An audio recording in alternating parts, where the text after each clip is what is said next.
welcome to a brand new episode of Sequel Rights, the podcast where we take a look at the franchises that make you go, they made how many of those? And we give each and every sequel a fair trial. My name is Justin Camps, and I'm here with Elizabeth Helly. And Tyler's out sick this week. Sorry, guys. Boo. He took one look at the Roadhouse, and he was like, nope, going home. But we have a very special guest here filling in for Tyler this week. Josh Briggs is back. Hey, hear ye.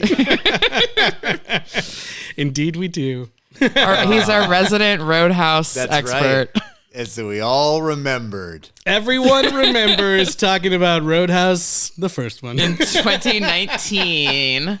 I didn't remember until I showed up and Eliz said, remember doing Roadhouse with us? And I said, what are you talking about? We're here to do it tonight.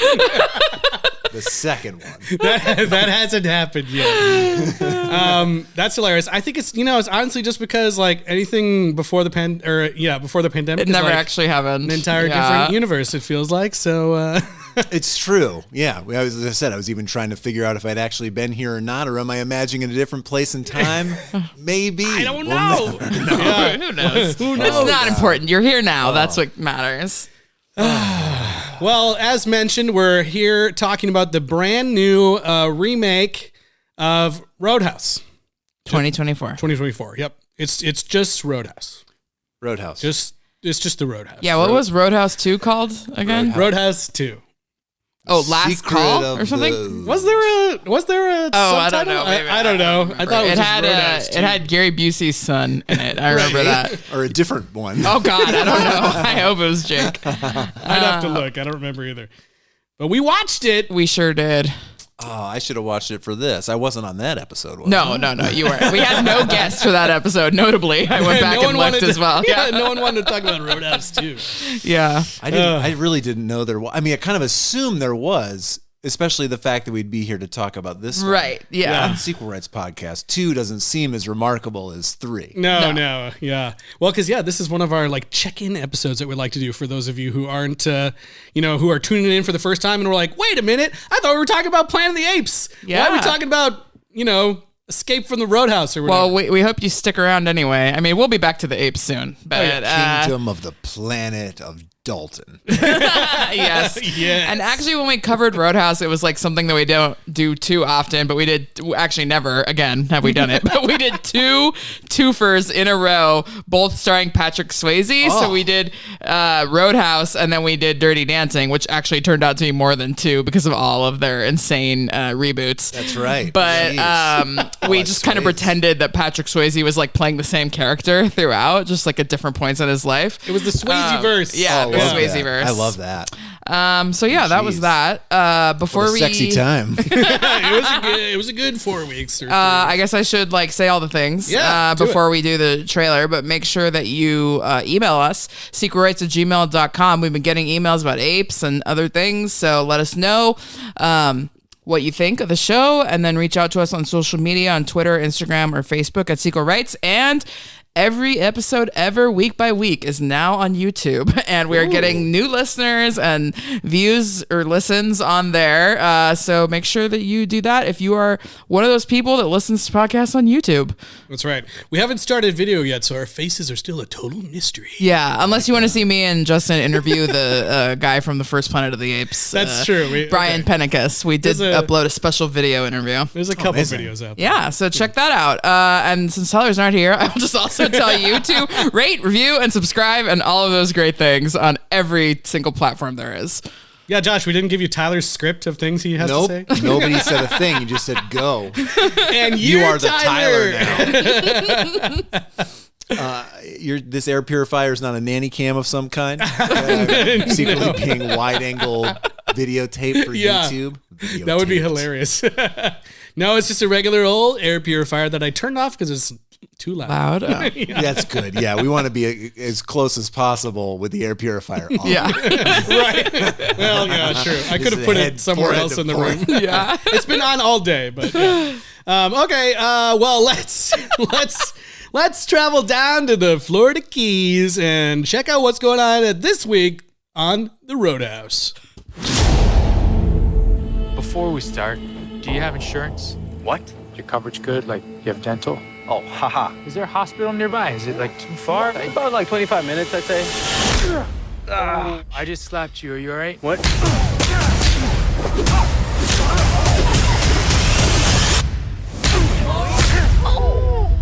So you like to fight? You ever win? No one ever wins a fight.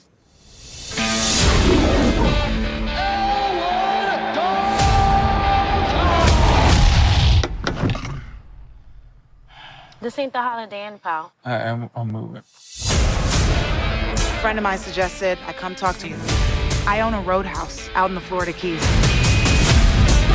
Lately, it's been attracting the wrong clientele. I can pay you good money. Judging by your car, you need that. Well, I like my car. Think about it. All right. Here we are, 2024, new Roadhouse movie on Amazon Prime Video, starring Jake Gyllenhaal as Dalton. Also directed by Doug Liman, who people like, or has done some great things. That's a good distinction. Not necessarily related to this movie, but right. He's been all over. The headlines about this thing were all over the place. Like, we were shocked, because this doesn't usually happen when a movie that we're about to cover is coming out. But there's like article day after day about like Doug Liman said this, Doug Liman said that. Crazy drama. Yeah. What's Doug Liman saying? Well, it's like, so originally the movie, I guess as it was coming together, Amazon was kind of like, look, we're looking at your budget and we'll give you guys like two options. We'll either like release it theatrically, but for a lower budget, or if you want like to make it a little cooler with this bigger budget that you're asking for, then it's going to not be in theaters at all and go straight to Prime Video.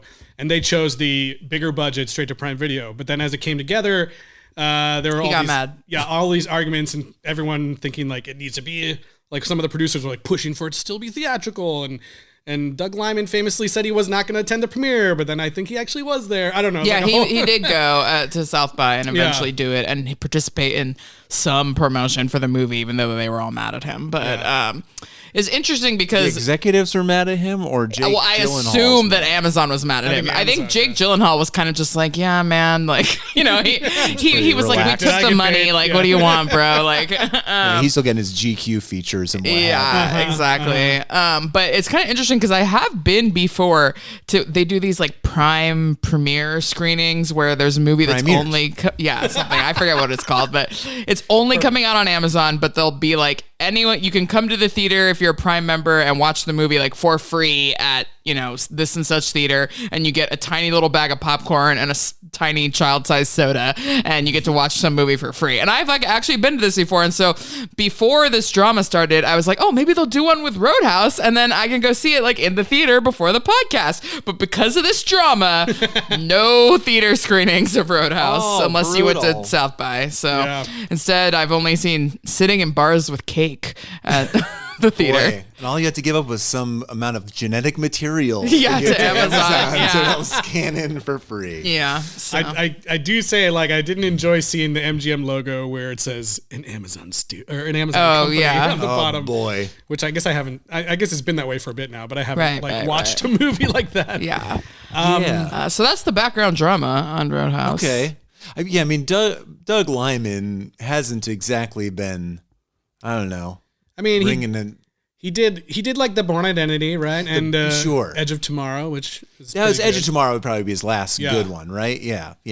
And I'm blanking on what the more recent ones were, but who knows? I feel like there were some. I did have to peek at his IMDb because I couldn't remember. He has a weird one because there's like there's like the early stuff. You're like Swingers and then Go, and then Go is really like, it turns out, his aesthetic. It's like his dream thing it's kind of this.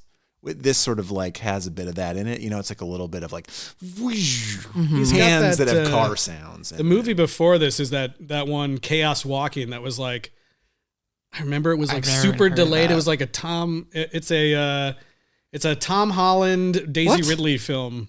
Oh, okay. Yeah, and it was like, I think it was like super delayed and finally kind of dumped in theaters, but. Okay. Yeah. Well, the other thing about this movie that had been much articled about was that it completely filmed in the Dominican Republic and got like a huge tax credits, and so then it was like making everybody want to film there, because like I used to be following this kind of stuff for work, and I was like, oh, Roadhouse, okay, like, and it was like they kept putting out articles in like Deadline and Variety being like, the Dominican Republic is great for tax credits, come here to film your movie. Notably, it also says this on IMDb, but I kind of remember when this happened, is that the Roadhouse like set survived a hurricane that came through the Dominican Republic, that island where they shot it, and it actually stood, I guess. So that's how good the set was. So a car in the front door is like no big deal. No big deal. Boat flip a boat over onto it. Yeah. No big deal. Human remains, whatever. Yeah. Human remains. They survived a hurricane. Yeah. I will say that, I mean, the set, I think that set looked great, and also the locations all looked really awesome. So Right. I want to film in the Dominican Republic too. Yeah. Yeah, I mean, this is obviously like one of the, that sucks that was the budgetary, I don't know, whatever you call that, knife's edge that they were put on there. Oh, yeah. Is like Theater. to choose between, do you want to have exteriors? Right. You know, like, Like do you a want to shoot better on movie the water, potentially? or do you want us to just make the water for you? And then you could be in theaters and everyone will go, wow, this looks like dog shit. Yeah. And then, or you could have nobody see it in a theater, and those who do somehow seek it out will go, oh, this looks pretty good. Yeah. You know, because it's scripted for some reason for our bad guy to always be on a boat. Right. Yeah. I mean, For that's no it. reason. He's got to be on the water. Not international waters, just the water. Just just the likes water. it out there. And am I wrong? Did he not did any of them talk about getting seasick? I feel like at one point it did come up. Somebody had a little motion sickness issue on it. Maybe not. There was a Maybe that's just me. there was only the part where the owner of the Roadhouse cautioned Dalton about the waves on the boat on the dreams. boat. Yeah. His bad Oh, man, maybe dreams. that's something else. His boat dreams. I did like the boat dreams as the flashback mechanism. It was like the Boba Fett back to tank, but it was a boat that he was. Right, So that way, like, because I was kind of dreading, like, when are we gonna get a flashback of like what he did or whatever? It's gonna be so like lame. But the fact that they kind of like seeded it, and it was like actually part of like what he was doing that was making him have the flashback. It wasn't just random. So I was like, okay, Yeah. Yeah. Unfortunately, no throat ripping in that No, flashback. I know. but, I was shocked. Honestly, deeply disappointing. Maybe MacGruber might have killed the throat rip. I think that's maybe. possible. Yeah. But I think he should have had some other. I thought he was going to do it at the Gimmick. end. I was like, it wasn't part of Oh, the yeah. flashback, but he's going to do it to the last guy, and then didn't. It's such an amazing part of the film. Yeah. The original film, I don't know. Or Yeah. not amazing maybe, but like the recognizable thing. No, it is. I mean, I did rewatch Roadhouse in service of this episode because I realized I hadn't seen it in a while. Turns out it's been 4 years. Exactly. And I probably said this on that episode. Roadhouse wasn't never like one of my movies, you know, so I don't have the same like, I feel like nostalgic push that I do with some other action pictures of the time, but I love it. It's great. I think it's fantastic. And the throat rip, when he threatens to throat rip at some point, Dalton, he's got his like little kind of mandible claw type, his little fingers up in the air, like he's gonna do it, even though no one before or since has heard or seen of a throat rip to murder somebody. Yeah. But you just see those fingers in the air and you know exactly what's gonna happen. So I mean, this movie was primed for a lot of fan service that didn't happen. Yeah, In a they weird really way. didn't. It was kind of funny because leading up to it, I was like, wow, I wonder if like Sam Elliott's going to be in the movie because he's like still alive. And then like when I read the recap, I was like, oh wait, he died in the movie, even though he's like alive in Super real died. life. Yeah, Him yeah. dying in the movie was like the big, emotional climax that made Patrick Swayze go crazy and, do more throat ripping. But yeah, I was, and then also because at first I was like, oh no, he's not going to be in it because he's like a weird, crazy conservative guy now that offends people or whatever. But then I'm like, oh no, it's because he just like straight up got killed. Character's dead. Yeah. Yeah, it's sad because especially after the year of getting, Harrison Ford in his, 70s or whatever, with his shirt off. Yeah. Dial of Destiny, we could have gotten some I hunky know. Sam Elliott I know. octogenarian action. Oh, well, too bad. Where he's at. Yeah, this one has no, it's just like the same character again. Yeah. There's no connections at all. Like, we're not trying to say that this is like a legacy sequel or anything. No, and I don't know about how you felt about this, but there's part of me that is like having a hard time with the state of IP in this way where you're like, I don't need any more fan service. Like where I do feel like I'm at peak fan service, to the point that it is somewhat like annoying because you're just like waiting for it to happen. But then in the absence of it, it felt like a void that needed to be filled in a way. I agree. Way. And maybe because nobody is like looking for it as hard in this. I don't know, where it just felt like, and there are so many of these like critical, there's just so many very memorable things in Roadhouse that it felt strange to do it. And like the places where it did appear, I don't know if anybody saw that, like the restaurant next to the bookstore was called the Double Deuce. And then his car, which is ultimately destroyed on train tracks, was basically the car that he gets as like the dummy car. Right. But like some of that stuff but like having the dummy car and having people like constantly like destroy it in the first Roadhouse was such a good little comic gimmick in the, a nice little runner in there to be like, yeah, why does he have spare tires, full size spare tires? Like, well, it's because they're constantly being slashed. And I would have liked maybe an aquatic version of that of some kind. Yeah, I think that, no throat ripping, we've already discussed. That would have, I think, been a big one. I mean, they kind of, obviously it's a Roadhouse. They have the band behind the cage, I guess, is kind of like chicken wire. Also, not a very good cage in this one. Oh my God. Yeah.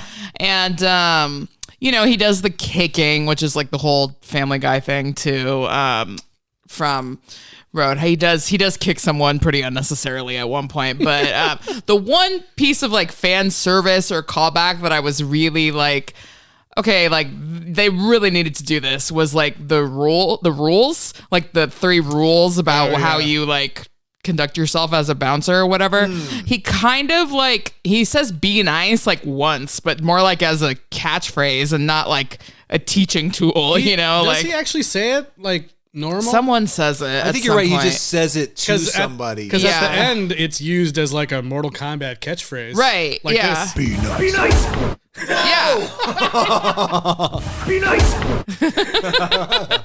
It's literally like what the guy says in Street Fighter or something like before he does a kick. But yeah, he didn't give the rules about like no one ever talked. Some people took it outside, but he never talked about how taking it outside was like a requirement. Yeah. And then I think the first one is like don't underestimate your opponent. And the third one was be nice. But so I'm like, there's a little bit of a montage where they bring in that one other guy, and then there's like the Lucas Gage and the one other guy that are there, but he's not like doing the training, like, and that's because the premise of this movie is that the Roadhouse owner, Jessica Williams, right? Jessica Williams. She is like already at the place where the Roadhouse is being beset by like criminals that are doing this stuff on purpose, like by the time that he even gets there. Whereas in the prior movie, it was already just like an insane, crazy, rowdy Roadhouse. And then the criminal element kind of comes in like after Dalton has like established order. Yeah. Yes. So this one, it's like, we need you to come because these criminals are doing this. And so therefore there's no like sort of, I don't know, like dip in the action where he's like, okay, wait, the Roadhouse is great right now. Like, let's, now we're going to F it up. Yeah. So It did miss the part where he cleans up the town. Yeah. Where like he gets the, where it's sort of a shame, I think, that they didn't, because I love that part. Again, the original, I think it is just really good because you get to see you want to see people, you want to see experts, like I think that's always a thing, right? You want to see somebody who's supposed to be like the best at a thing, like be the best at it. Like you want to watch him not only like, whip the bar into shape and the staff into shape and get everybody like on a program, where like, then there's like, we run a tight ship here and he's really fucking did it. And that's why, it's not weird that he's drinking coffee and never has booze or whatever. Yeah. And we don't need to question that. He's always trying to stay sharp. But like in this one, you don't know why. He just has a Cuban coffee once. And like calls it quits. And then, and like you also never get to see him really I don't know what I was gonna say. Figure out why he's never find out exactly like why he came there. Where like at the very in the original one, he does this for a job. He's already a bouncer, right? Yeah. Like he's the super bouncer. He does like bar rescue, but for bouncers, and he goes around and does that. So much but this more one, it's like a fighter, and then they're like, "Hey, I just need someone who could beat the crap out of people. Can you please come?" Yeah. Like I think it would be because in the first one, I think you give some flack to for like. Is that really a job? Maybe, probably not. But the like bouncer network, but like it does make sense, or especially if he kind of just when the guy comes to get him a job, if he just sort of looked around and was like, you know what, this place is in pretty good shape. Sure, I'll take a new job. You got to double my pay though, right? He never quite said. He just throws out a number, which we're just supposed to assume is high or fair for the work that he's doing. I don't know. But the other thing that this one felt like it was missing was. I love in the original one when he first comes to the bar and he just watches. Yeah. Right? Yeah. Where he's also figuring out what's wrong internally. He's diagnosing all the problems from all the angles. And you get to see him work like that, which I think is great. And it is also like you as a viewer understand the owner's stress of like, this guy just sit there, just going to watch him. They're fucking up my bar. I hired him. And he's there's that great scene where he dodges the beer bottle. Yeah. I don't know. It's like you needed, if we're not going to just, I don't know that you have to do the same movie beat for beat. That would suck too. Yeah. But it's like you do need something there or some tension between Jessica Williams and I wish I knew Jessica Williams' name in the movie. Oh, God, yeah. What was it? Her character's name is Frankie. Yes, that's right. Frankie. So when Frankie gets him there, I mean, just either way, some kind of tension between them that isn't, because I feel like the only thing they try to do is at some point, it's like, wait, you didn't tell me they were developers. Yeah. You didn't give me all the information. Of course they are. I mean, why else? What else would they want with this place? Yeah. I did love the set, though. I thought Florida Keys, it is like the last place in the continental U.S. where people would reasonably behave this way. Yeah. You know? I mean, if the bar was not so rowdy, I would love to go hang out at the bar. Yeah, it looks great. When he gets there in the morning, he's like, this place is so like beautiful and serene or whatever. Yeah. And they all like kind of laugh at him, but it was actually. Yeah, it was pretty cool. And I really liked like later on, I mean, we'll talk about the romance, but later on there's a part where they like go on a date and then they drive the boat out and then go in this place where you can like sit or stand like in the water, sure. sandbar kind of thing. I was like, oh, that looks awesome. Like that'd be super fun to do. Oh, yeah. But yeah, I felt the same way watching this too. It's like, I hate to be having the thought of like, this should be more like the original, but then, we always complain about so many things that are just repeating beats, but I'm like, something is off here. It's like a little bit not right in this movie. And like, I'm curious what you guys thought, first of all, as Jake Gyllenhaal in this role of Dalton. Did you because for me, the very first scene, I was like, I don't buy that people are like, I get that like some people know that he like killed this dude or whatever happened. Right. But I didn't buy that he looked so scary or like had so much swagger and attitude that you would just be like, I'm not fighting this guy. Never mind. well, Bye. first of all, that scene, he's going up against Post Malone. Post Malone, Yep. who's in like his 7th fight of the night or something. Yeah, who has like many already run tattoos. down. Like if you don't know who he is, you automatically, when you see him, are like, well, that person is scary, Like, and by the way, based on the marketing and the media for this, you would have thought Post Malone was in the whole damn movie. yeah. He does not come back at all. Just if anyone's wondering, he does not come back at all after this cold open or opener Until the sequel. No, I'm kidding. I guess. But yeah, so he doesn't do anything, and then he's not even in the movie. But anyways, I digress.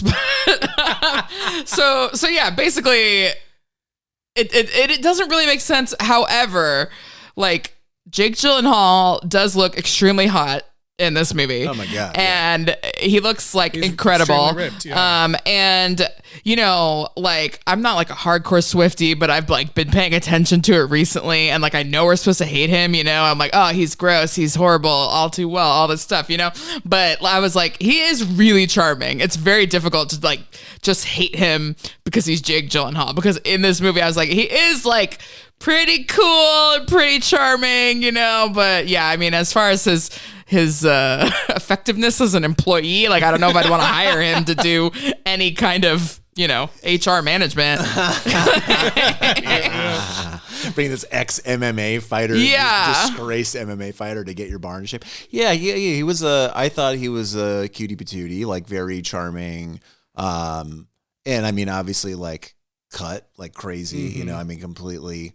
Here's the whole thing. Do you know that the way that like professional bodybuilders will prepare to do like a show to make sure they can show the most abs, they will wrap their abdomen in saran wrap after they cover it in preparation H. So it's like, because it just tightens the skin around the abs. Oh God. And so they get this real weird like carton of eggs look. And you're and so like this dude, I mean, he's completely shredded. It is crazy. It gives me hope in a weird way. I mean, I know I got to become like a multimillionaire and be able to just do this for money. But anyway, I think that and he can do steroids. It's no big deal.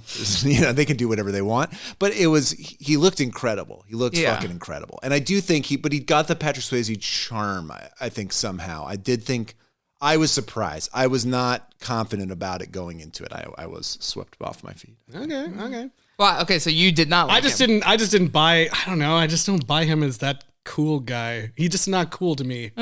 Sorry. I don't know. No, I don't think he was cool. I think there's enough other problems with the movie that I think took away from all of that. But I thought he looked great, and I liked his little thing where we got a taste of it in the trailer of this "Do you have insurance?" line. Right. That was a very millennial beat up speech, you're like, health insurance, a hospital.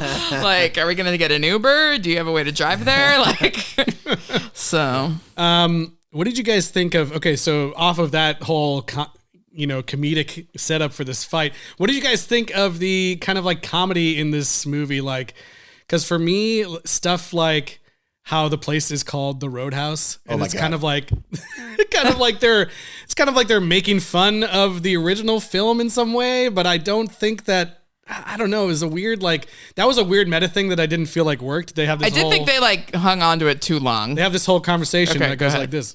She told me it was a Roadhouse, but she never told me the name. It's just the Roadhouse. Oh, so no name. Yeah, kind of. It's the Roadhouse. It's the Roadhouse. Right.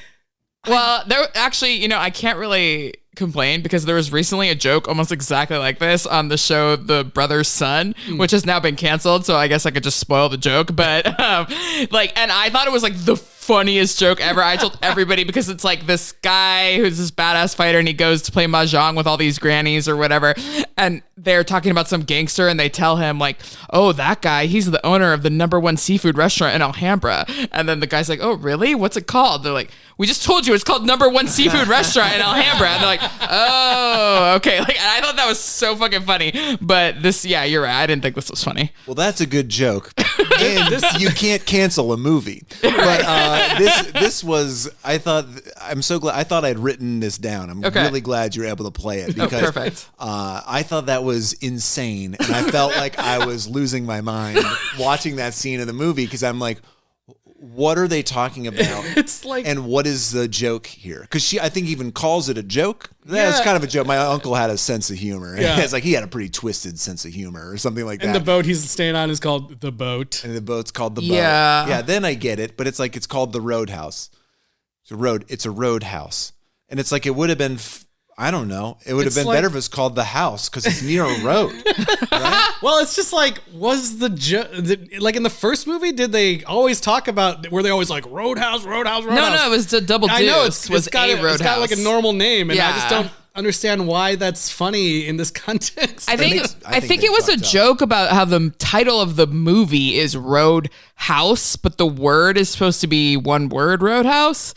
I don't know. You might be right, but I don't think that's good. I don't know. I didn't think it worked. They were like trying really hard for like a who's on first situation. It just like was not working. And, there's just a lot of I feel like this movie. It should have been like, well, do you live there? It's like, no, I live in the house. Where's the house? It's by the road. Well, like if there was could have had this whole thing where you are doing a full on who's on first. Yeah. That would have been better. It would have been a lot better. I mean, but I also think you could just not do it and then do something else, because that does feel like such a stretch, but you're probably right that it is about like the title of the original movie, right? Where like, again, it just doesn't even think that's too deep and too odd. And yeah, the title of the movie doesn't really seem that funny to me. Yeah, I don't know. It's funny when you said when you were starting up this question about the comedy, I thought you were gonna ask us if we thought it was funny that immediately after this opening scene, he like tries to commit suicide on the train tracks. Oh, yeah. I didn't think that was funny. Well, that's what I'm saying. What I was trying to bring that up was funny though when he goes, maybe not. Like, oh still God, almost yeah. almost dies. Someone could have died on the train from the impact. Right. I don't know. But Yeah, no, the conductor is dead. Yeah, that's potentially, I don't know. I'm just saying, like, there's all these weird, like, what feel like shoehorned in, like, comedy beats in this movie, and there's certain things that I thought were kind of funny, actually, but for the most part, for me, like, the movie is like super dark towards the end and like really intense. And I just feel like, you know, stuff like Arturo Castro's character and like they pause in the middle of some fights for like weird jokes that I'm just like, what is happening? You didn't like Arturo Castro's character? No. Aww. Like what? He's the cutie patootie from Broad City? Broad City. Yeah, yeah. We love him. Yeah, he's great. Yeah, he's a great actor. But in this movie, it was just like, what is going on with this guy?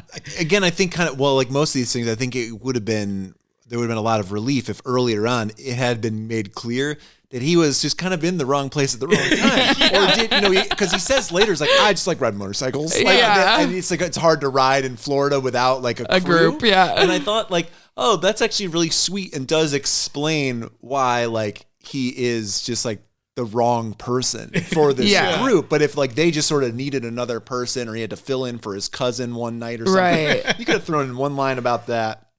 Man, you could, this whole thing has a lot of like either reshuffle this deck or like one line fixaroos that I think help a lot. Where like, yeah, the end is way too serious. Oh my God. Just the fact that like it is revealed that he murdered somebody in the ring.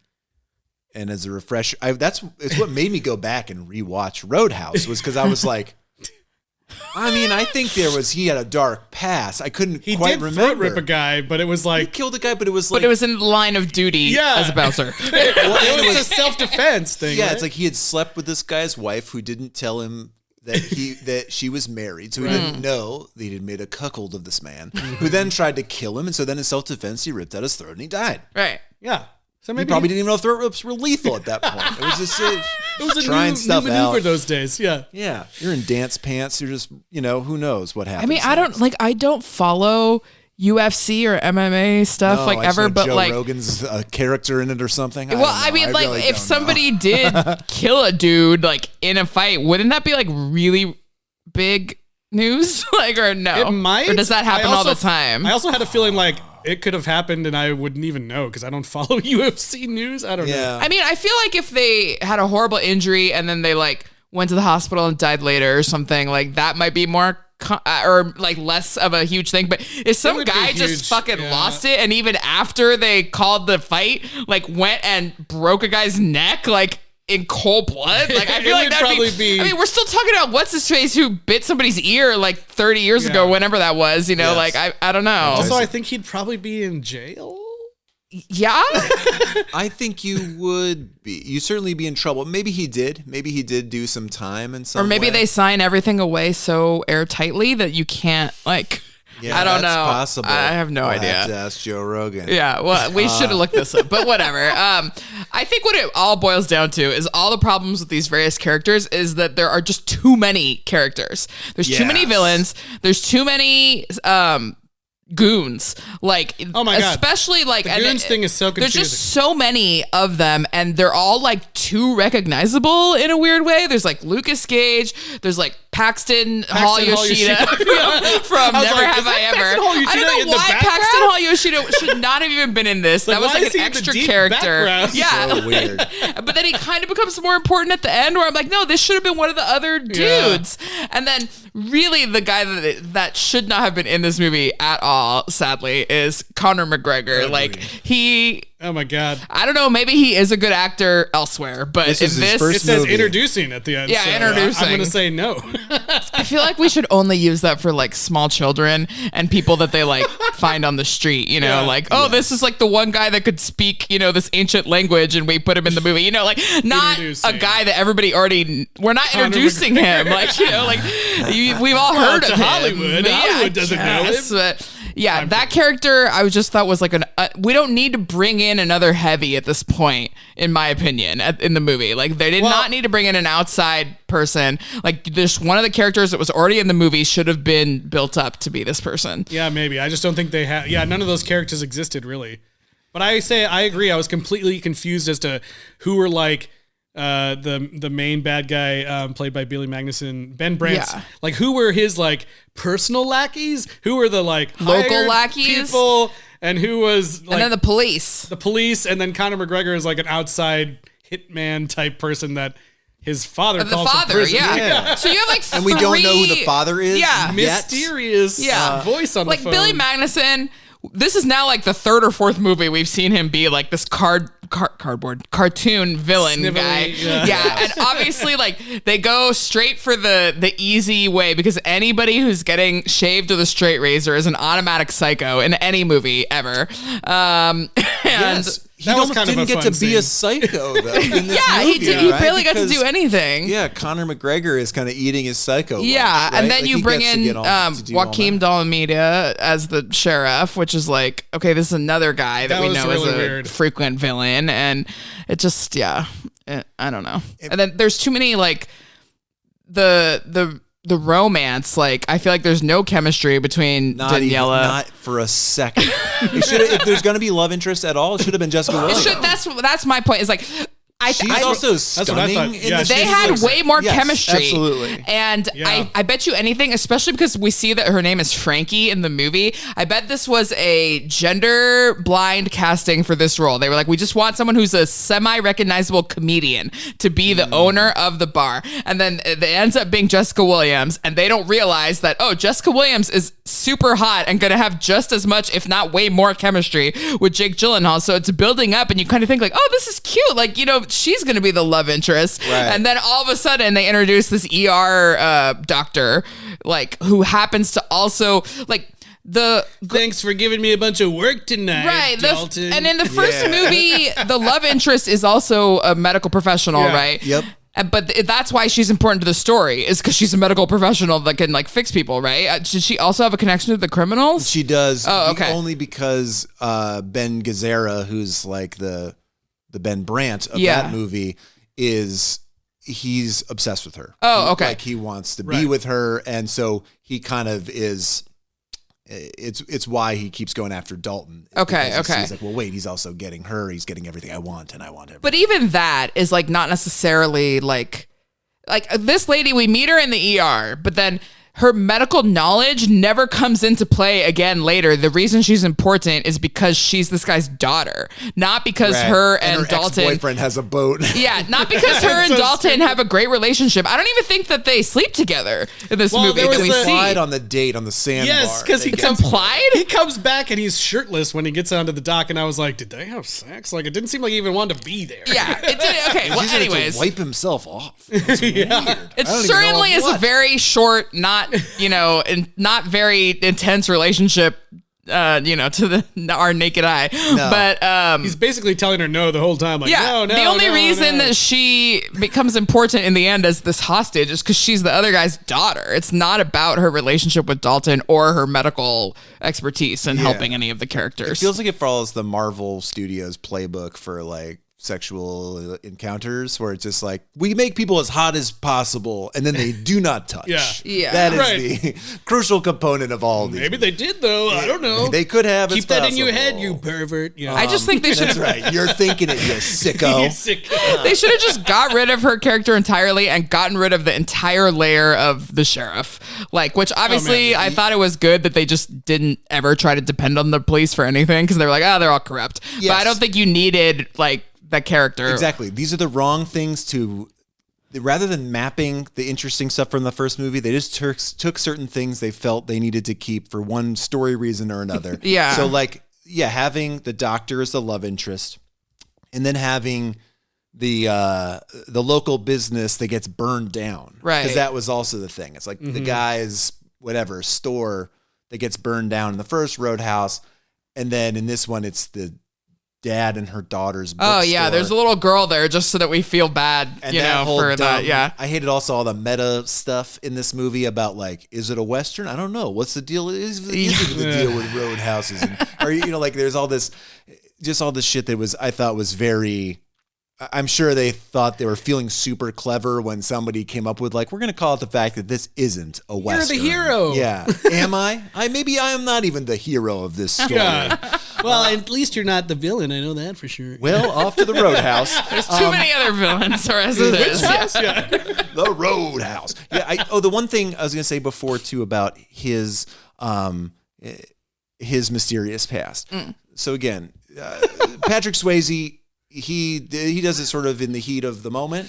Yeah. Right. I mean, so does Jake Gyllenhaal. The difference is at the end, he basically is like a berserker. He's basically like, if you push me like a little too far, I know that I'm capable of murder. Like, and I will do it. And he basically like, he has a little soliloquy that is like, I'm a trained killer. And eat your eyeballs out. I'm just gonna go fucking insane and kill everybody. But where Patrick Swayze, he is pushed to the brink and becomes, that movie is still missing a thing that goes like, well, wait, why do you care now? Like, why is this more than a job now?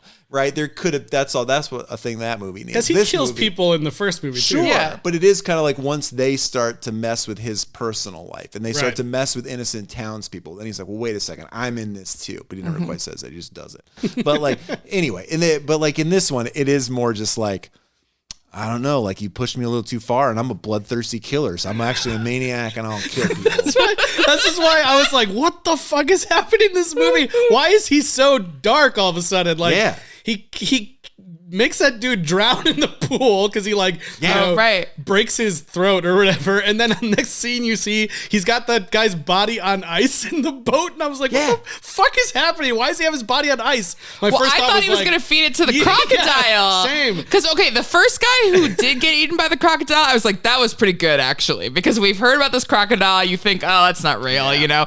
And then when it does come, I was actually like, oh, shit. Like, that was actually a good moment for me. That was true. Yeah. But yeah. I thought for sure he was bringing the other one to feed it to the crocodile. He becomes friends with the crocodile. Yeah. In part 2, he rides the crocodile. They're never going to find that body. That's right. That crocs hide their food, we found out. Yeah, we know that 3 times over. So does Crocodile Dundee. Didn't I just give you food? Where'd it go? Yeah. It's in my cheek. It's hard. I'm not telling. I'm hiding it. Yeah. I'm not telling Jacko. Instead, he's using the body in some elaborate kind of like plan to drug frame money thing. Yeah. That whole scene is crazy. Like, and he just like, he puts the body on the ground. He like very coldly shoots it in the back like 4 times. Yeah. He's already dead. And then he has this whole like really dark monologue about how this guy's not going to remember all this stuff that's happening. Because I know a thing or two about concussions. Yeah. Haha, I killed a guy. And then he was wrong, right? The guy remembered. Yeah. I did kind of like that he was like, oh my God, what's that? And then just hits him in the head. I was like, Jesus Christ. Yeah, see, like that would have been, there was a moment for that to be funnier. And I almost think he should have done that a couple of, like that's a beat you should have done a couple of times. Like you think he's smart because, or like he's learning things from his MMA experience and they're all like dumb things that don't actually apply, would have been good. I mean, that would have been a fun thing. And also like in Patrick Swayze's Roadhouse, in the Swayze-verse Roadhouse, he does not use guns, never touches a gun, which is fun. But he also never says why, where you'd think it'd be like, that's against my faith. Or or like I'm on probation. I can't technically ever handle a firearm again. Some weird thing. Else that I thought was kind of weird about this movie is that like Much like how in the first one, like no one ever had a gun. And this one, no one has a phone. Like, which I'm like, this takes place in present day. Yo, yes, one person finds it. Like, just our big bad finds his YouTube video. He's like, they keep taking this off YouTube, but I found it. Yeah, so they use the phone when they need to call each other or when they need to show each other a video. But when these insane fights are happening, none of the people around are filming it. Or because they're all in the fight. Yes, that's true. A really fun thing to sort of make this 21st century would have been people start coming there to have fights, to goad them into stopping the fights, to basically turn it into like unofficial fight club. Because look at this crazy guy; they'll just stop anything. Yeah, because it was kind of like I watched this one and then rewatched the first one. So like it was interesting going like, oh, okay, maybe they were trying to do that, but like, and then seeing more of the stuff that they're missing, because like there is this wild scene in the original one where after a guy dies, basically like as his funeral, like Ben Gazzara's girlfriend like strips on stage and tries to like, it's this insane thing, but like everyone at the Double Deuce is put off by this and very upset, but eventually it also turns into like a staged fight where like they basically, the guy says like, I want to fight you guys. And Swayze gives it the okay nod and they all fight him. But like everybody forms a circle and watches. Like, I think that could have been a thing. Like that could be a way you brought it into this movie. If it was like where you're saying like, oh yeah, if everybody's had their phones, you wouldn't have to do the dumb thing that movies often do when they bring phones into, be like, we're filming this on our phones. We put it up on this site called YouTube and people find it there. You don't have to explain it. It'd just be like, wow, you see all these phones out and everybody's coming and being like, yeah, I'm here you get one person doing like the POV, like the selfie cam, like, oh, we're here, I'm going to kick his ass and, whatever. And now people are, unlike Post Malone, who's running from him because he knew who he was. You have people like running towards him and be like, fuck yeah, I want to fight this guy. And then I just thought it was kind of strange because I feel like it would have already been famous before he even got there. Like people would have been like, for some reason these criminals are like tearing up this place every night or something, I don't know. It was just sort of weird. And Jessica Williams should have been like a UFC expert. She'd been like, I know exactly what you did and that's why I want you to come. Not like, not like, oh, this is interesting that you're, everyone seems scared of you at that thing. I'm going to hire you. And it's an interesting movie though.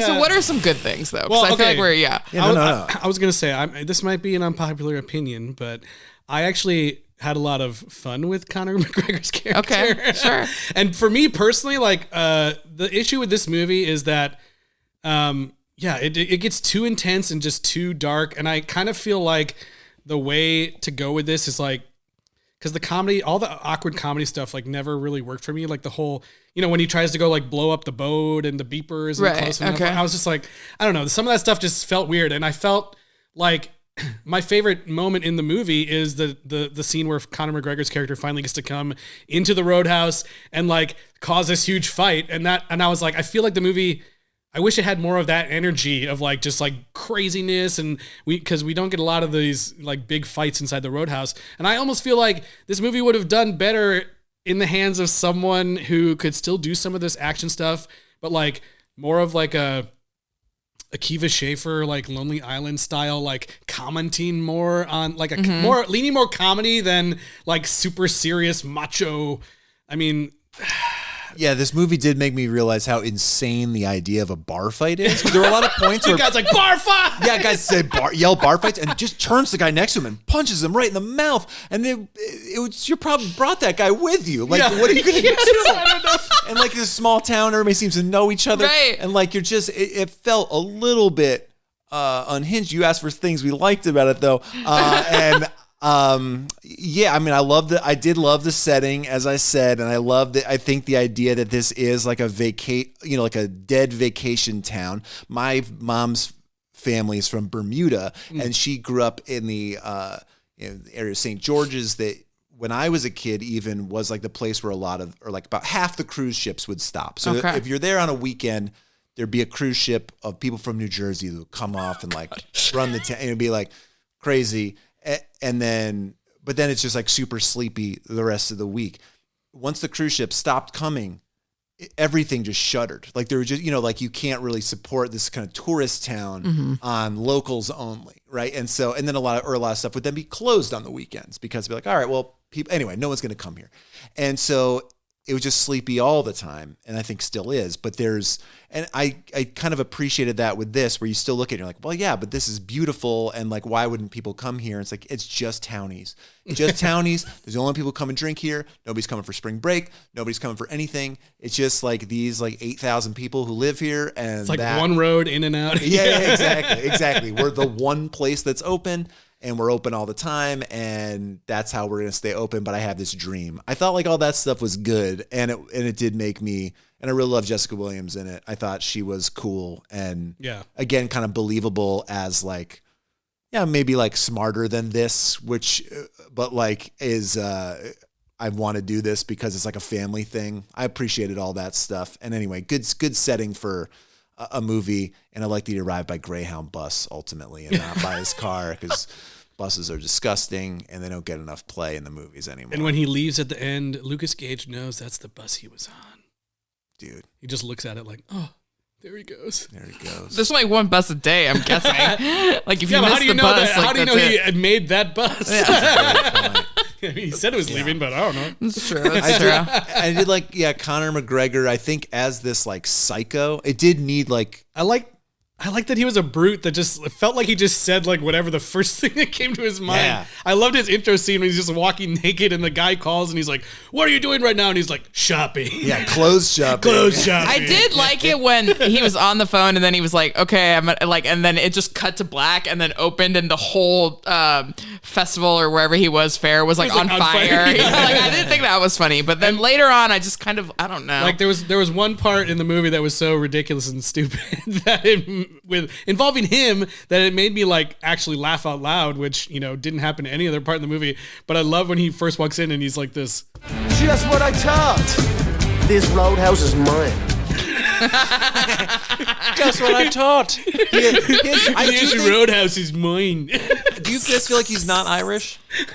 Yeah, it sounds like a fake like. Yeah, it sounds like a fake like Austin Powers accent. Yeah. It is like a crazy. I love this song, baby. Don't you get on board? I love that you can hear the girl go, I guess. And then they do dance, though. She fully just goes and dances with him, which I was kind of shocked. Yeah, and then like 2 seconds later, he's like, I hate this song. Wait, what? You said you loved it.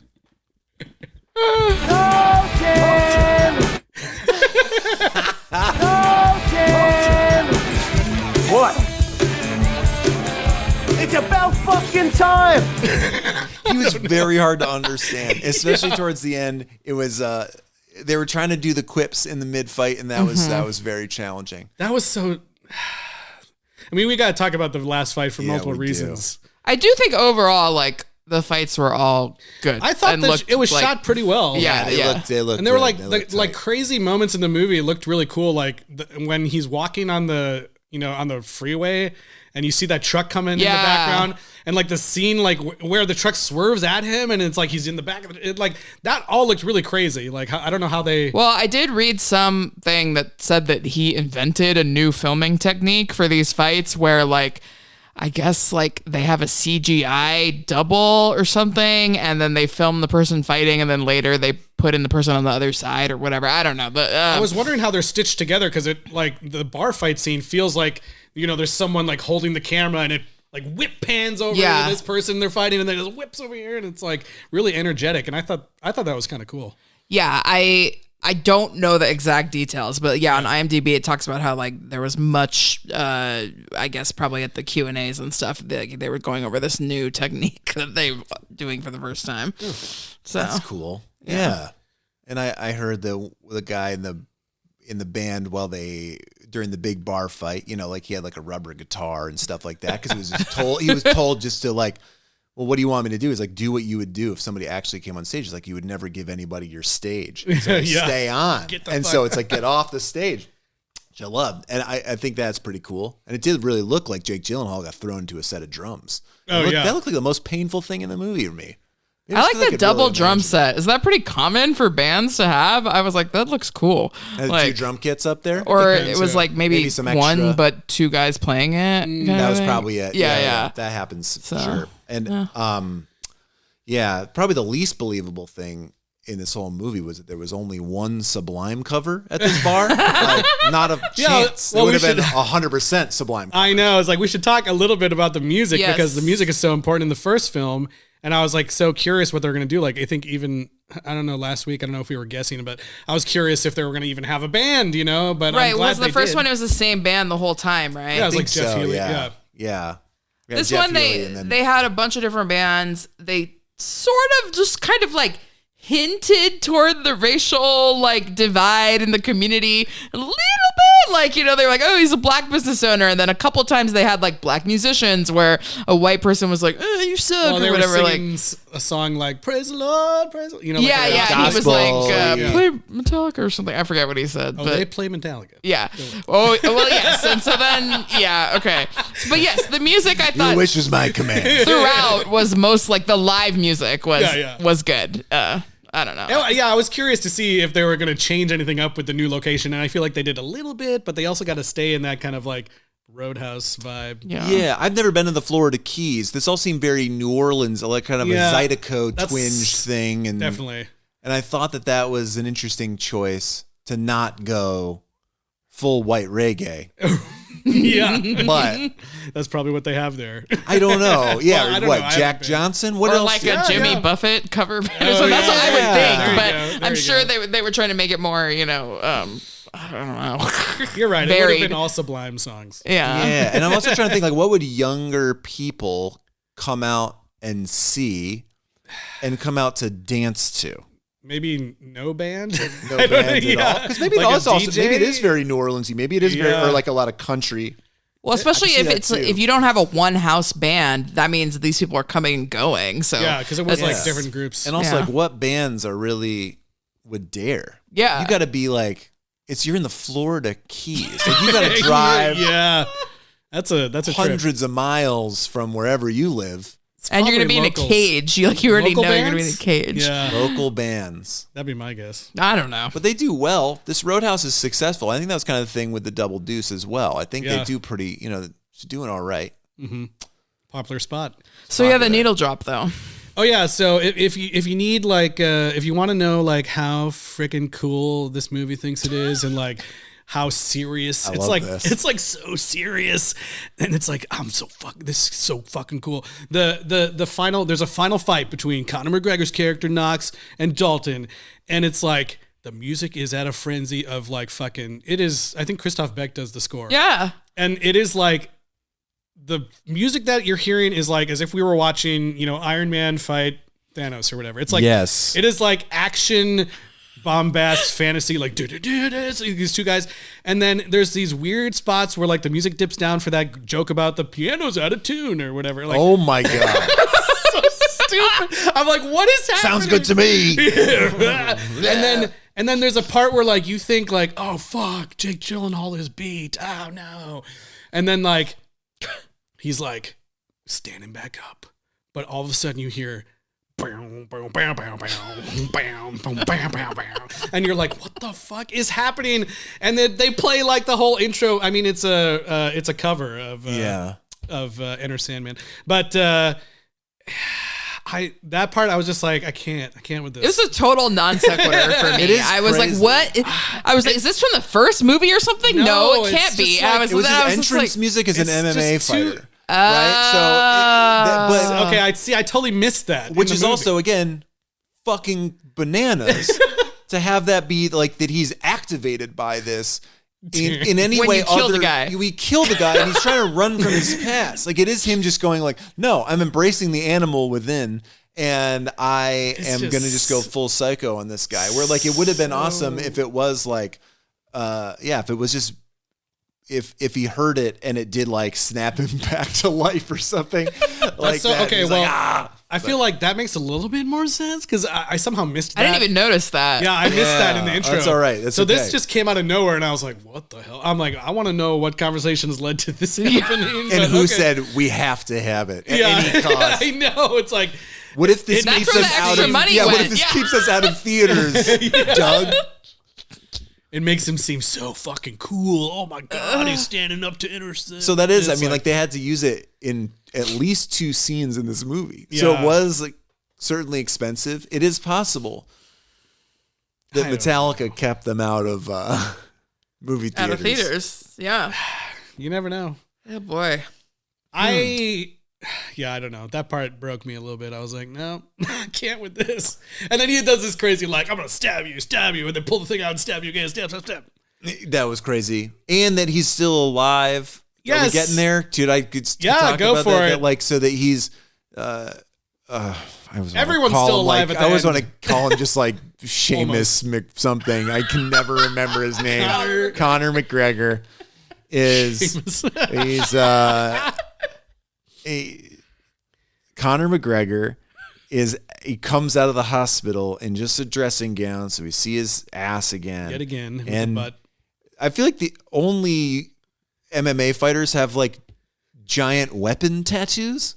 Because doesn't that other horrible guy who's also a wrestler, Brock Lesnar, doesn't he also just have like a giant sword on his sternum? I don't even know who that is. Yeah. But like that, I feel like that back tattoo with the hatchet has to be the only real tattoo that we're seeing on Conor McGregor. Yeah. And anyway, so we see him walk out in his hospital gown. I did kind of love that it looks like he fucked up everyone on the way out. Like the nurses in the background are all like, oh my God. Yeah. He just Help. But so he's this whatever homunculus zombie man who we're going to see. I'm clothes shopping. Yeah, like we have to watch this again. The idea that they're going to make a sequel to this movie, I hate. No. I hate it I don't so even think much. it's for that. I think they were just like, he really wants to show his ass again. And maybe show that he didn't get killed. I think because this is also a thing. Yeah. This used to come up a lot in like the 80s action movies is like what stars, well, and then extended Like, I into the can't lose. Expendables Yeah. universe is like Jean-Claude Van Damme would not be in the first Expendables because he refused to lose a fight to Sylvester Stallone, which is bananas also. Yeah, and then that's Hilarious. the whole controversy with The Rock and Vin Diesel too. Right, They have to get the right. equal number of punches. Equal punches, So I guess this guy was like, I refuse to get Yeah. killed. Yeah, Yeah. like he can stab me a bunch of times, but I am not dead. And that so maybe they will never make another one, but we don't have to find out who Ben Brandt's dad is. Oh yeah, there's so many things in there that are clearly like this is a setup for the future. I did think it's funny. At the end again, they show like the new Roadhouse logo, which is like very similar to the original one, but I feel like there's even more emphasis on the H. And there's like these 2 lines, and I was like, they already got the 2 built in right there. It's like 2. Yeah, just add the other ones to top make and it the a Roman bottom. numeral 2. It's perfect. It's like already set up for that. I'm like, they're gonna fucking do it. I think they will. You think they're gonna do it? Oh man.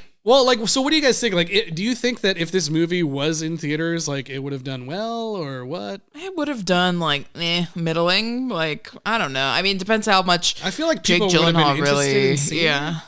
I think so. I think it would have done just. I mean, like. I think it would have done. Well, and people. Fast I and mean, the we all Furious watched movies it. do so Yeah. well, Yeah. and like the Equalizer, and like those are fun. Though. Yeah, I don't know. obviously we all watched it, at home. But one thing I keep hearing on other podcasts is that it played super well at South by in a theater full of people, and that wherever else it was, like I did see that too. Like the buzz was like, it's so much fun. Yeah, and I saw so many headlines before I even got a chance to watch it that just said like this movie is way better than it needed to be, or than we thought it could be. And I think that might be true because I think I really had, even though I've been like shitting on it, I feel like I had zero expectations for it, and I did think that like the fights looked good. Yeah, the action was good. The action was good. And the scenery was good. They were right to choose that option and get these wide shots. Yeah. So, like get these just get real shots in the water, have these boat scenes. It makes it feel more real. Like if you're going to bother having it in the keys, otherwise it would have felt so flat. Oh if my this God, was, yeah. If The Mandalorian, if this was all volume. just like on the volume stage, Oh it would yeah, have just they been got like, real sets here. yeah, it just like all that stuff felt good. It made those action set pieces like hit a lot harder. I don't feel like there was one moment where I was like, ooh, that looks really sketchy as far as like the CG or anything. Yeah, I think it was really well done. No, not a lot the of only digital thing I blood thought looked noticeably, weird I was don't the know. boat falling. I was kind of like, okay, they didn't really drop this boat. But right, not the shark, the croc I've seen, I thought was insane. That was one of the few scenes that I was just like, oh my And God. from what I've seen, is pretty Yeah. realistic with how quickly he would have gone under and just never heard of again. Oh my God. You like scream for Jesus. 2 seconds and then you're gone. Yeah, I just think if I had to boil it down to one thing, I would just say like too many characters. Like just cut out like a whole layer of the characters, and all of this would have worked better for me, in my opinion. But Yeah, a little back to basics would have been nice. Yeah, I think that's right. You get a few, certainly from the villain pool, if it was just, or if you have like 2 waves, if it was much clearer, because also the original one, there's no cops. yeah, That's the whole thing. It's because like Ben Gazzara is the law in this town. Like they're all like, well, we can't go to the police. yeah. Anytime they're mentioned, it's just like, don't even. What are you? He's like, Yeah. what are you gonna do? You're gonna take the witness stand against him? It's like, no, this guy just runs this town. And so even if it was that, or if it was like, I don't know. Yeah, you don't need this added layer of like, oh, the cops are also in on it. It's You just just- all you have to do is say it and move Yeah. along. And Because then there's never there's like no cops involved in anything barely. It's like, why do we all of a sudden need to care about the cops? Yeah. no. And the first guy, who's the first baddie in the bar? Who like in the opening? Dell. scene? His name is Dell. Dell, I think, right? Well, he sucked too. He was basically like a giant bully. Like JD Pardo, yeah. I don't know. Is he a MMA guy? Is he the one he's the one that got eaten by the crocodile? He's from- no, there's a second one. Yeah, he's There's the one who another got- one after he's the that. one who Oh, got he eaten. is, yeah. He is, But then okay. there's another one after that who's the guy that burns down the bookstore. He's the guy that goes down in the pool, right? Yeah. Yeah. But JD Pardo is like from, he was in Mayans MC. Oh, okay. He seemed silly to me. He was like cartoonish in this way where he was just like, what are you going to do about it? To like everybody. Yeah. There's just so many. There was just way too many guys. Yeah. If it was Yeah. just like, there could have been like a band of bikers who come into town the first night who are just there road tripping, who he has to like, dispense with.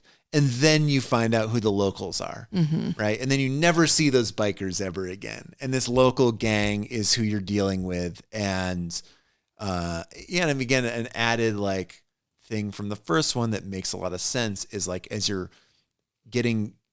shining lights on all the criminal element within the bar, that group can grow a little bit. It's like, Yeah. okay, John Doe is the bartender. They find out he's skimming, but he actually works for Ben Gazzara. So like then he shows up later, like he becomes one of the goons, but it feels less clumsy because you're Yeah. like, yeah, you need more people than we have, security at the bar. So like you get a few more as I piss more people off, but like it did feel a little in this, like it was just like, I can't really track who these groups are, and it'd be a lot easier if there were fewer of them and we knew what they all wanted. Yeah. Well, and like Lucas Gage is in this movie and is like a really hot up and coming star that everyone's Yeah. excited about, but he gets like really nothing. They just say, oh, he's a bad bartender, so we made him a bouncer. But like, I just feel like maybe do you feel like they put so many characters in just to like have options for what they maybe want to maybe do? and like whoever pops, we're gonna edit to them or something. Like But Lucas Gage could take over maybe. I don't maybe, know. but like I feel like there's a lot of cool things you could have done about like who is this guy? Why does he live there? Like, I mean, I don't know if the character was gay or not. They never address it, but the actor is gay or bi and has played gay characters in a lot of shows, kind of against type. So you could have had like a cool thing where he's like, I'm gay, and so they don't take me seriously as a bouncer, and so I need help, and blah blah blah, or anything like that. Like, I don't know. I do think it's weird too that they kind of leave things off a little bit in status quo. Like there's a lot of, so if it does come back for a sequel, like is it going to be Conor McGregor just by himself again, or are they going to shoehorn in some other? They're going to shoehorn in a bunch of other characters. Well, I don't think you get Jake Gyllenhaal again. I think somebody like Conor McGregor has to like turn He good. becomes the Dalton? Yes, that's what I'm saying. Like, well, I was thinking they could get Jake back, but then it becomes like a team up thing against the. oh, okay. I don't know if they could. You think they would sell it just on Conor McGregor as the lead? I don't know, but I don't think that Jake I don't Gyllenhaal think- he's does too- a his character is second too Amazon streaming sequel to Roadhouse. Do you? I don't You never know. He did a first one. You never Yeah, know. that's true. Yeah. You I never know think- these I days. think they would. I think you would get him again. He might. There might already. You never know what. Okay, well Or then is what's Luke- her Or face? is Lucas Gage become... Is it sort of like they're coming back and he's now going to defend the bar? Yeah. And Jake Gyllenhaal's like Sam Elliott or whatever. Yeah, Guru. there you go. He's the Sam Elliott. Yeah, it could be. He dies. But the most important thing is that Daniela Melchior has left to go be a Doctor Without Borders, and then Jessica Williams becomes, she was there all along as my love interest. You also wear bathing suits? Oh, no way. Nobody I thought asked. you were all She just business. said, She's going to take down her ponytail and take off her sunglasses. And then he's like, oh my God, she's so hot. No way. Once she put down the balance sheet, I suddenly realized. I'm so tired of her always talking about her bar. Ugh. Also, I was like, in the first movie, doesn't someone have sex up in that like office room? Oh, there's a ton of sex and nudity. I thought for sure Great. someone was gonna have sex up there, but they never did. No sex. There was no sex at all. No really. sex in that was modern a bummer. culture movies. Oh well. No, they don't do that anymore. Yeah. Sad. A little sad. Yeah, Could have been fun.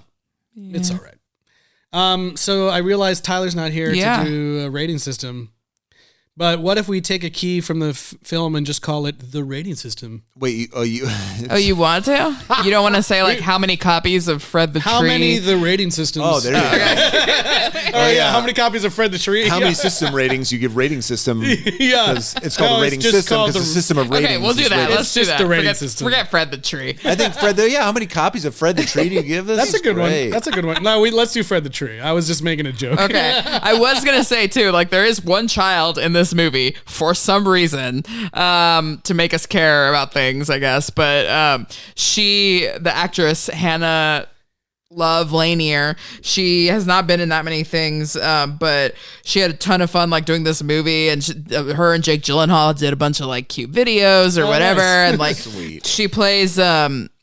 Zoe Saldana's daughter on Special Ops Lioness on, I think, Paramount. I know what that is. Plus, it's a Taylor Sheridan show.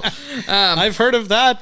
And then she actually went on the Kelly Clarkson show with Jake Gyllenhaal to promote this movie because her grandpa is like the director of the Kelly Clarkson show. Oh, like wow. he's like a live TV talk show director.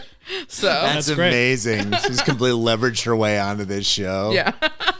So that's Child Star check-in. Anyways, okay. How many Fred the Tree books, rating systems? I guess I'm gonna give it. Out of how many are we doing?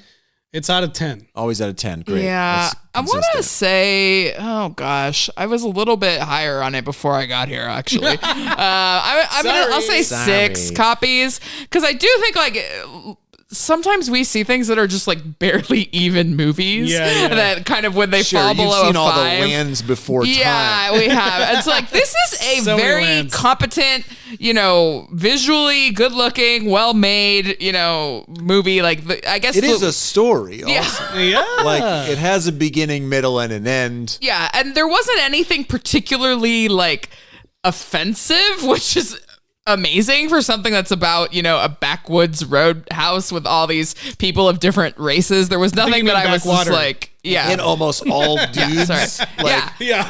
Like, there wasn't anything that I was like fully, horrified by. And there were some really entertaining moments and technically it was very good.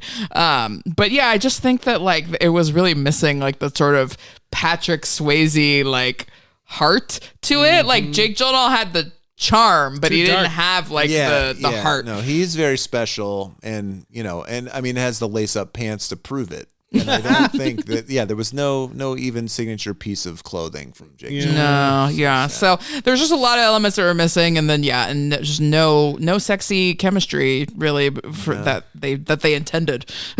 Yeah. That's true. So that's why I'll say 6 because it was better than a nothing. But yeah. I think I'm going to go right down the middle of the road. House. And give it 5 books about Fred the Tree out of 10.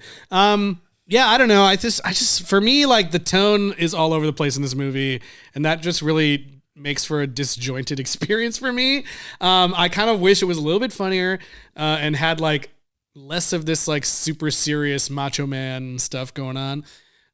Like I'm so ripped and I'm more ripped than you. And I've got walk-on music. There should have been a ripoff. A ripoff, where they just like flex at each throat other. rip off. Oh, that would have been great. But yeah, it's just like I think it goes too dark for me. But on the same side of the coin, or the other side of the coin, I love that. Like we all said, the action's pretty great, and the music's actually really good. The soundtrack's all right, and I don't know. I would say like it's worth checking out, but I don't love it. I think Post Malone did an original song for this also. Mm-hmm. Yeah, there's a song that plays when he's on screen that is like, I guess, unreleased currently. Well, I'm also going to go. It's also kind of sad that like his body looked weird, and I'm sure he's like perfectly like in shape guy for his age, but it really was crazy when you're just like, oh, you have to go against like someone on like HGH who's gonna like, and he was like coming in for a literal hero shot. Like you're going to, you got to compare it with that. And I'm also gonna give it 6. I mostly because I did also like it. I had fun, and I wasn't. I don't know. It was like it's an airplane action movie. I feel like in a lot of ways. Sure. And that's why it's on streaming. Yeah, and it's not like these things can't be done, because even if they'd gone fully dark with this, there's a world in which like that actually could have kind of turned the corner for this. Also, if they just made it very, very serious, and it was not funny at all, and it would have been unintentionally funny by its nature, which would have given it the meta thing it really, really wanted to have with child actor and Jake Gyllenhaal. But yeah, I mean, 6 feels right. I can't really recommend it to anybody, but I'm also not mad at it if somebody was like, I loved it. I'm not gonna like hate on that I just feel like it's a fun time. It's weird that it's like over 2 hours. So long. But it had a lot it wanted to say. I gotta admit, I did like push the up button multiple times to see how much time was left. Sorry. You did use your Amazon X-ray? I was like, who's on screen right now? Which actor is that? Oh, his name's Austin? I had no idea. Well, I would say, it looks like you guys are right in line with critics. Rotten Tomatoes is currently 60%? around 60, 61. Okay. Yeah. So what actually is your pitch for the sequel? Oh, I love a sequel pitch. I do think it would be fun if like he came back. Conor McGregor is still pissed after trying to get after him, but then this like Brant's dad gets out of prison. Obviously, he's going to get out of prison, right? Mm. And I think they team up against him. Okay. I want to say situation. Like leave it all behind and do like a completely different Roadhouse and a completely different person. And I just think that if we're going to be in this MMA fighter mode, I think that you need Callie Rice from True Detective season 4 to be the next Dalton. Love that. Because we need a lady bouncer. Bouncer. I do like that. That's not my Dalton. And then okay, fine. Connor. I don't like new Roadhouse. If you need Conor McGregor to come back, he can also come back to destroy this other Roadhouse. I don't think I'm gonna punch a lady. Just what I thought. This Roadhouse is mine. Mine. This Roadhouse is mine. Tall. That's a good one. I think he does need to train his replacement. But again, it's weird. He's not a professional cooler. He's a professional MMA fighter. Yeah. So that doesn't work as well. He has anger issues. How would he be good at like resolving problems? I don't know. Yeah. I mean, I think it could be fun to see this in that, like maybe Jessica Williams isn't as good as we think she is. And maybe she has kind of the same development dreams for Silver Key Glass Key as the Brants do. And so she does manage to build basically his dream casino hotel or whatever gross thing was, resort hotel was going to be on there. And she kind of becomes the villain or tries to rehire Dalton because Brant senior gets out of prison and tries to reclaim some of the area or something, but it's now all really classy. And so they need to, but like it amps up the mayhem if it's happening on in like a resort bar in like a lazy river or something. Oh my God. But maybe the lines are a little more blurred because you're sort of like, well, you still did end up like,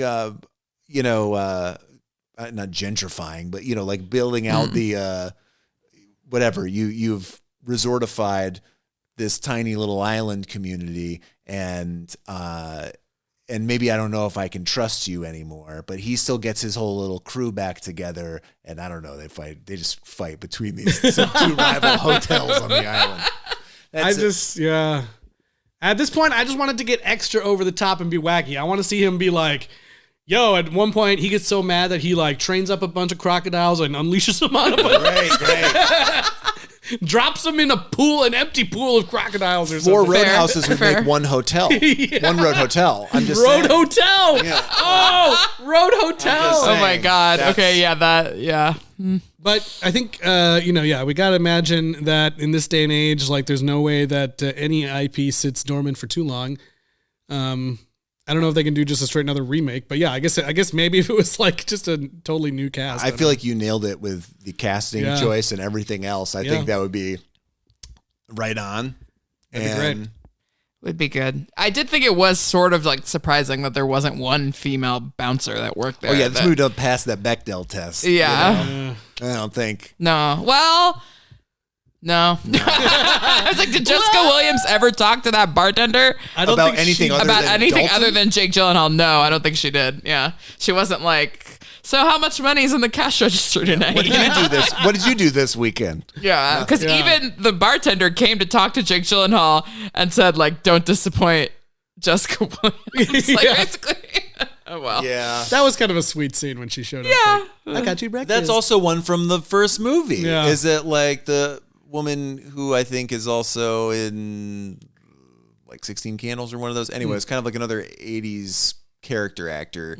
She sings in one of the bands at one point in the first movie. Anyway, she just shows up at his place, but it's like the one character he doesn't sleep with in the movie, or like that doesn't have sex with anybody else or get naked. And that like it was in this one, it was also like,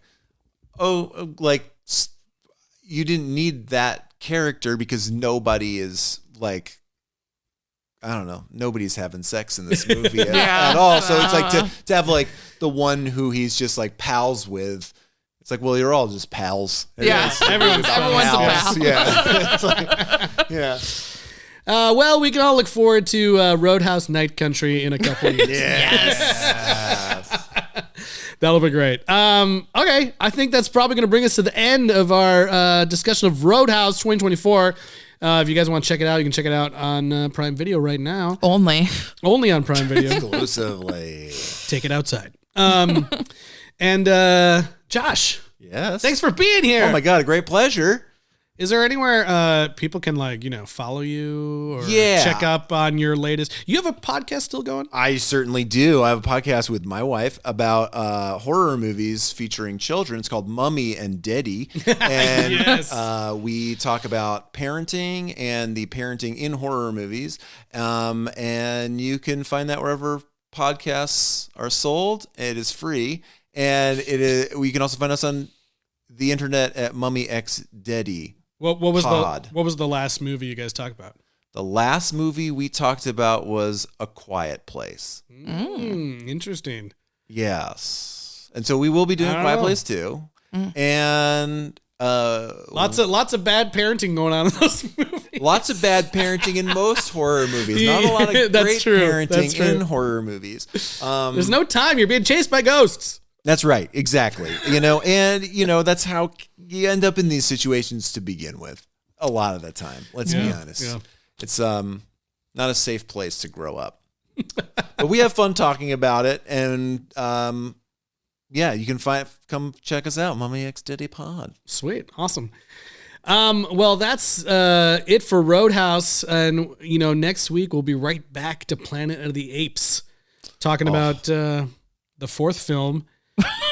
called Conquest of the Planet of the Apes. Oh no, not the Conquest. Oh, no. Yeah. All right. Someone's being conquested. Yeah. And so in the meantime, email us your thoughts on Roadhouse Apes or anything you think we might do in the future to sequelrights@gmail.com, or find us on Twitter, Instagram, and Facebook at Sequel Rights, or listen to every episode ever on YouTube. That's right. Thanks for being here this week, and just make sure that, out in the real world, you guys are all gonna Be nice. see you next time. Be nice.